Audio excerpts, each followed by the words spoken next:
She had her pin money back then. So these pins, everything that I'm wearing is put together, held together by straight pins. At the time, the clothing for women didn't have buttons. They didn't bother to do that because women would expand, and so they needed their clothes to move that way with them, so they wouldn't have to keep getting. There was no such thing as maternity clothes, and so when the war broke out, it was hard to get the pins, and so she started asking her husband, send me the pins, send me pins, and because we can't get them at all. And so her side hustle was selling pins. They're like, yeah, it may not be anything to a man, like men of the day weren't going to be thinking of it because they didn't need them. And so she was like, well, I know how to make my money. You send the pins, and so she's just one of my favorites.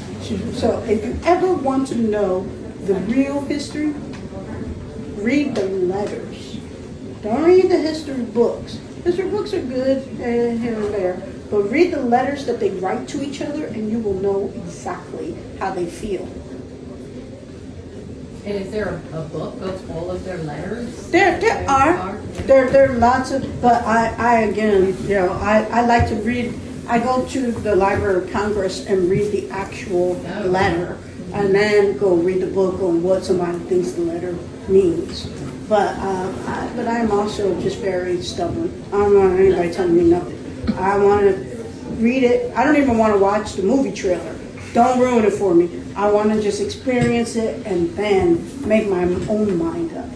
So reading what they wrote helps. And it gives me, so I'm reading George Washington's letter is how I find Margaret and find out that she's living with the Tills and find out that she's married to Billy Lee. When I first went through the papers, I just saw her name, Margaret Thomas. And so I figured, all I could find from that was that she was someone who knew how to read and write. A woman who knew how to read and write, which was, odd, especially a poor woman. And so then digging up, I'm like, oh, she was a free black woman. Oh, she was married to Billy Lee. Oh, so, but it's the letters that give you your starting point to keep going. All right, ladies. Thank you. I shall not hold you.